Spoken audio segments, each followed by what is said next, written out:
कहानी एक सच्ची घटना पर आधारित है, जिसमें एक अमीर औरत अपनी हवस के लिए एक 15 साल के छोटे लड़के को बेसमेंट में कैद कर लेती है और उसके साथ टपाटप करती है। मूवी की शुरुआत में हम डॉली नाम की एक सुंदर लेडी को देखते हैं, जिसकी शादी एक फ्रेड नाम के बहुत बड़े बिजनेसमैन से हुई होती है। फ्रेड से शादी करने के बाद डॉली को पैसा और ऐशो आराम सब कुछ मिल चुका होता है, क्योंकि शादी से पहले वो एक गरीब परिवार की लड़की थी। लेकिन फ्रेड डॉली को वो रिस्पेक्ट नहीं देता था जो कि उसे मिलनी चाहिए थी। फ्रेड जब भी डॉली को किसी पार्टी में लेकर के जाता था, तो वो वहां पर डॉली को किसी से बात करने नहीं देता था। हालांकि फ्रेड डॉली को बहुत प्यार करता था, लेकिन वो उसे इज्जत नहीं देता था जो कि एक हस्बैंड को अपनी वाइफ को देना चाहिए। जब भी फ्रेड शाम को घर आता था, तो डॉली एक अच्छी वाइफ की तरह उसका ख्याल रखती थी। अब धीरे धीरे डॉली भी इन रोज के कामों से बोर होने लगी थी। यहाँ पर डॉली का सपना हॉलीवुड में जाने का होता है, लेकिन फ्रेड उसे कहीं अकेले बाहर जाने ही नहीं देता था। इस वजह से उसका एक्ट्रेस बनना पॉसिबल नहीं था और इसलिए अब उसे घर ही संभालना होता है।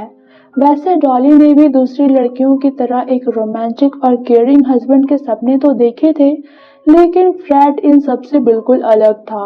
वो बिल्कुल भी रोमांटिक नहीं था और यहाँ पर डॉली उसे खुश न होने की वजह से छोड़ भी नहीं सकती थी, क्योंकि उससे फ्रेड के पैसों और ऐशो आराम की आदत जो लग चुकी थी।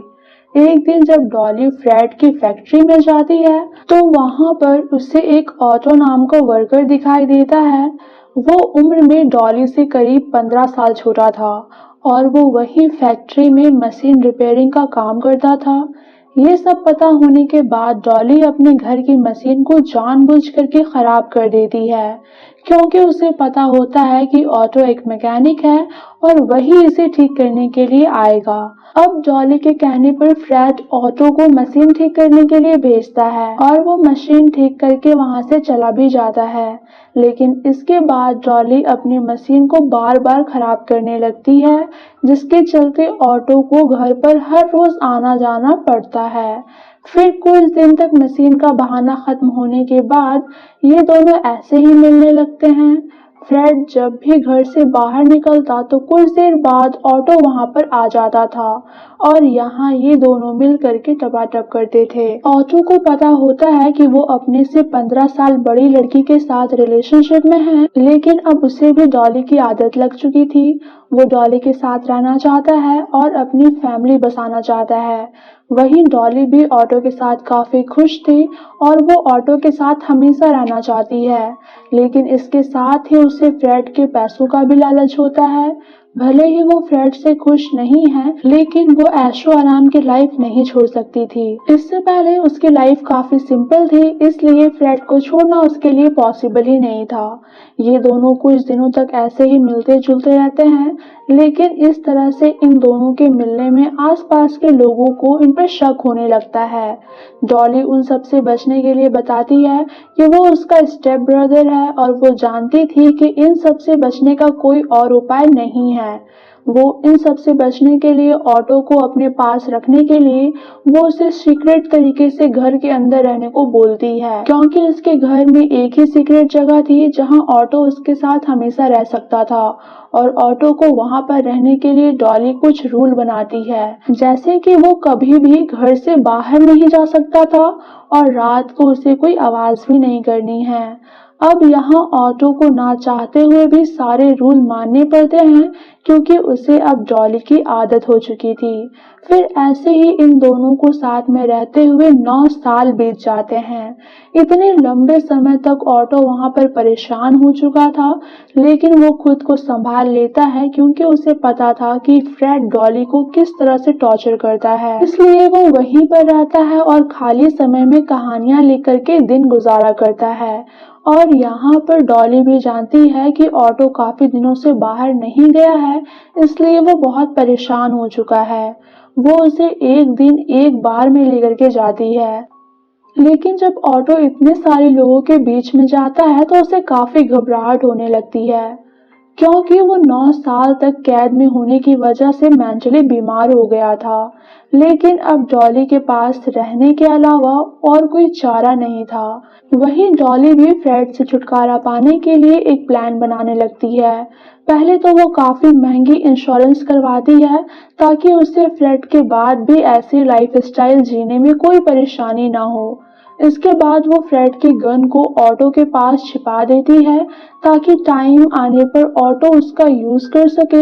लेकिन इस प्लान के बारे में ऑटो को बिल्कुल भी पता नहीं था। एक दिन जब फ्रेड डॉली को एक पार्टी में लेकर के जाता है तो यहाँ पर डॉली को फ्रेड का लॉयर मिलता है। फ्रेड डॉली के साथ डांस नहीं करता है तो वो उस लॉयर के साथ ही डांस करने लग जाती है और इसी बीच वो उसके साथ फ्लर्ट भी करने लगती है। और ये सब देखने के बाद फ्रेड काफी गुस्सा हो जाता है। उसे ये सब बिल्कुल पसंद नहीं था। वो घर आकर डॉली पर काफी चिल्लाने लगता है। अब डॉली भी ऑटो को सुनाने के लिए काफी जोर से चिल्ला करके बात करने लगती है। वो ऐसे रिएक्ट करती है जैसे कि फ्रेड उसे मार ही डालेगा, क्योंकि उसे पता था कि ऑटो उसकी आवाज सुन करके उसे बचाने के लिए जरूर आएगा। और यहाँ बिल्कुल ऐसा ही होता है। यहाँ पर ऑटो वही गन लेकर के आता है जो डॉली ने उसके पास छुपा करके रख दी थी, क्योंकि डॉली ये सब प्लान पहले से ही बना चुकी थी। और यहाँ पर ऑटो फ्रेड को शूट करके उसे जान से मार देता है। अब गन चलने की आवाज बाहर तक जा चुकी थी, जिसके चलते ये दोनों यहाँ एक प्लान बनाते हैं। डॉली के कहने पर ऑटो अपने बैग से कुछ पैसे और गहने लेकर के वहां से भाग जाता है। और वहां से भागने से पहले ऑटो डॉली को एक कमरे में बंद कर देता है ताकि किसी को भी उस पर शक ना हो। जब पुलिस यहाँ पर जांच करने लगती है तब फ्रेड की पॉकेट में उसका वॉलेट मिलता है। यहाँ पर उस पुलिस को डॉली पर शक होने लगता है, लेकिन उसे डॉली के खिलाफ कोई भी सबूत नहीं मिलने की वजह से वो डॉली को अरेस्ट नहीं कर पाता है। अब वो इस मर्डर केस से छुटकारा पाना चाहती थी, तो वो उस लॉयर से मिल करके उससे प्यार का नाटक करने लगती है और उसके साथ टपाटप भी करती है। अब वो लॉयर सीरियस हो जाता है तो डॉली उसे वही गन दिखा करके कहती है कि ये गन उसने अपनी सेफ्टी के लिए रखी थी और ये गन उसके कुछ काम की भी नहीं आई।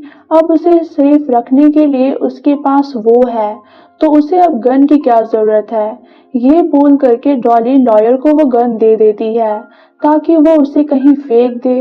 फिर कुछ दिन बाद डॉली को अपने इंश्योरेंस का पैसा भी मिल जाता है। वहीं ऑटो भी कुछ दिन बाद लौट आता है, तो डॉली उसके साथ कैलिफोर्निया शिफ्ट हो जाती है। लेकिन वहां शिफ्ट होने के बाद उसे एक बात सताने लगती है कि कहीं उसका राज ना खुल जाए। इसलिए वो अपने आप को बचाने के लिए वहां के बड़े बड़े लोगों से मिलती है और उसके साथ टपाटप करने की कोशिश करती है और कई सारे लोगों के साथ अफेयर रखने लगती है। उसे हरमन नाम का एक आदमी मिलता है और वो उसके साथ काफी कंफर्ट फील करती है। अब यहाँ पर डॉली की इन सभी हरकतों की वजह से ऑटो काफी परेशान होने लगता है और वो डॉली को ये सब बंद करने को कहता है। तो डॉली कहती है कि वो जो कुछ भी कर रही है अपने भले के लिए कर रही है। लेकिन यहाँ ऑटो अब समझ चुका था कि डॉली ने उसका सिर्फ यूज किया है और अब उसके पास कोई और रास्ता भी नहीं था, इसलिए वो अब डॉली के साथ ही रहता है। अब कुछ दिन बाद लॉयर को पता चलता है कि डॉली उसे धोखा दे करके उसके सारे पैसे लेकर के वहां से भाग गई है। तो वो काफी गुस्सा होता है और वो पुलिस को वही गन दे करके डॉली को अरेस्ट करने के लिए कहता है। ये गन मिलने के बाद पुलिस को शक होता है कि फ्रेड का मर्डर डॉली ने ही किया था। तब पुलिस कैलिफोर्निया में डॉली को अरेस्ट करने के लिए जाती है और यहाँ पर डॉली के साथ हरमन होता है। वो पुलिस को बोलता है कि भले ही यह गन डॉली की है, लेकिन इसके ऊपर फिंगरप्रिंट डॉली के नहीं है और इसलिए वो एक लीगल एविडेंस नहीं है। ये बात सुनकर पुलिस ऑफिसर वहां से चले जाते हैं। इसके बाद हरमन डॉली के घर पर आकर उसके साथ मस्ती करता है और जमकर टपाटप भी करता है। अब ऑटो इन सब से बहुत ज्यादा गुस्सा हो जाता है, तो वो चाकू से हरमन को डरा करके वहां से भगा देता है। अब ऑटो को इस तरीके से रहना बिल्कुल भी पसंद नहीं था, इसलिए वो पुलिस को फोन लगा करके अपनी सारी सच्चाई बता देता है और यहाँ पर पुलिस इन दोनों को अरेस्ट कर लेती है।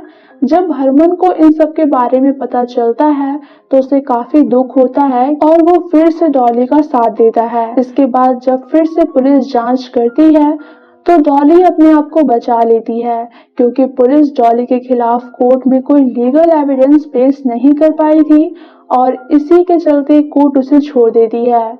और वहीं ऑटो को भी लोगों का बहुत सपोर्ट मिलता है।